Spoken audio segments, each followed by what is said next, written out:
Hai murid-murid, jom kita mulakan pelajaran kita pada hari ini.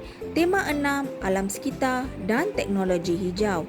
Unit 17, Kebersihan Alam, Tanggungjawab Bersama. Objektif pembelajaran kita pada hari ini ialah cikgu berharap murid-murid dapat membina ayat penyata berdasarkan bahan. Sekarang, murid-murid boleh buka buku teks jilid 2, muka surat 34. Tajuk Bilik Darjah Mesra Alam. Sekolah Alice telah mengadakan projek landscape mesra alam di dalam bilik darjah. Tolong bawa pokok bunga dari rumah, kata Cikgu Hanom kepada Alice dan rakan-rakannya. Bawa juga barang-barang kita semula.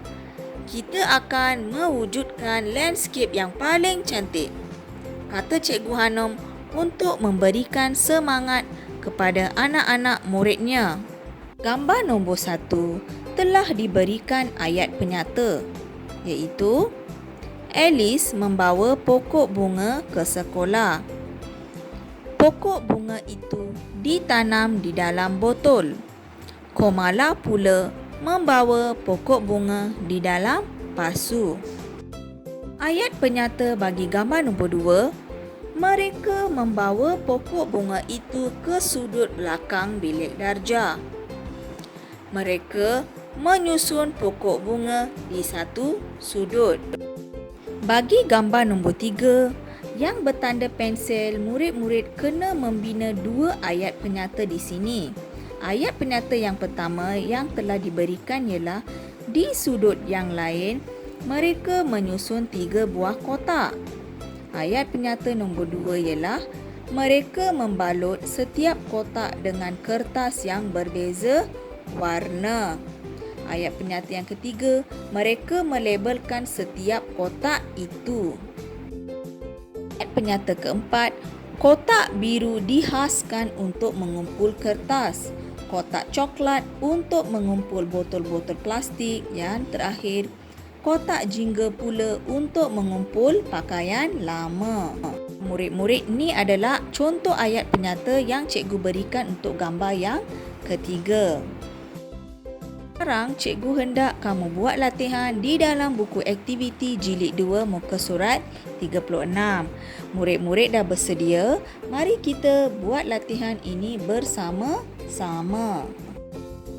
Latihan muka surat 36. Bina ayat penyata. Tajuk Projek Kitar Semula. Kelas Rizan menjalankan projek kitar semula. Rizan dan rakan-rakannya bekerja keras untuk menjayakan projek itu. Sebelum membuat latihan, apakah yang dimaksudkan dengan ayat penyata?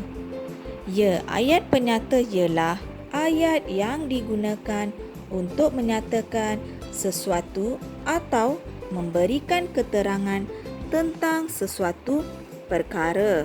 Contoh, dia memakai baju berwarna biru. Mari kita bina ayat penyata bagi gambar nombor 1. Perkataan yang diberikan di sini ialah kotak besar, label kotak. Mereka menyediakan 2 kotak besar. Mereka melabelkan kedua-dua kotak sebagai kotak kuning dan kotak biru. Kotak biru dikhususkan untuk menyimpan kertas, surat khabar dan botol-botol plastik. Kotak kuning pula untuk menyimpan pakaian, kasut dan stoking. Gambar nombor 2, perkataan yang diberikan untuk membina ayat penyata ialah kitar semula dan barang. Ayatnya berikut, Rizan dan rakan-rakannya membawa barang-barang kitar semula dari rumah masing-masing. Mereka mengasingkan barang-barang itu mengikut jenis. Gambar nombor 3, perkataan yang diberikan ialah susun, kemas. Mari kita bina ayat penyata. Mereka menyusun barang-barang yang telah diasingkan dengan kemasnya di dalam kotak yang berlabel. Gambar yang terakhir iaitu gambar nombor 4. Perkataan yang diberikan di sini pemborong jual. Ayat penyata, apabila kotak itu penuh, Cikgu Azmi menghubungi syarikat pemborong barangan kitar semula. Mereka menjual barangan yang dikumpul itu kepada syarikat berkenaan. Hasil yang diperoleh dimasukkan ke dalam tabung kelas. Cikgu berharap murid-murid dapat membina ayat penyata dengan betul. Selamat menjawab dan selamat belajar. Terima kasih semua.